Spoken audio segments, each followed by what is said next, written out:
ఏ కారణాల వల్ల ముందు పెళ్లి విడిపోయిందని మనం చూడాలి. ఫస్ట్ జాతకంలో కలిసి ఉండరు అంటే వైధవ్య యోగం, పురుషుడు మృతం పొందుతాడు అని అమ్మాయి జాతకాలు ఉంటే కూడా దీర్ఘాయుష్ ఉన్న అబ్బాయితో కలపాలి. 90% ఫ్యామిలీ విడిపోవడానికి కారణం ఏమంటే దాంపత్య జీవనం సరిగ్గా కాకుండా పోవడం అదే ముఖ్య కారణం. అయితే ఓపెన్ గా ఎవరు చెప్పరు. సెక్షువల్ సంతృప్తి లేకపోతే ఎక్కువగా అంటే డివోర్స్, వివాహ రద్దు జరుగుతుంది. జాతకం చూస్తున్నప్పుడు శుక్రుడిని గమనించాలి. 8వ స్థానంలో ఉంటే సెక్షువల్ పవర్ కి సంబంధించి పురుష జాతకంలో సెక్షువల్ పవర్ ఎక్కువగా ఉండాలి, అమ్మాయి జాతకంలో తక్కువగా ఉండాలి. అప్పుడే వాళ్ళిద్దరిని కలపాలి.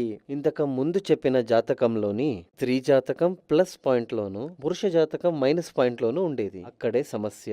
అందువల్లే విడిపోయే సందర్భం వచ్చింది. తర్వాత ఈ పురుషుడు అంటే ఈ అబ్బాయి అమ్మాయి విడివిడిగా పిలిచి విషయాన్ని అడిగినప్పుడు ఇదే కారణం. అవును, ఇందులో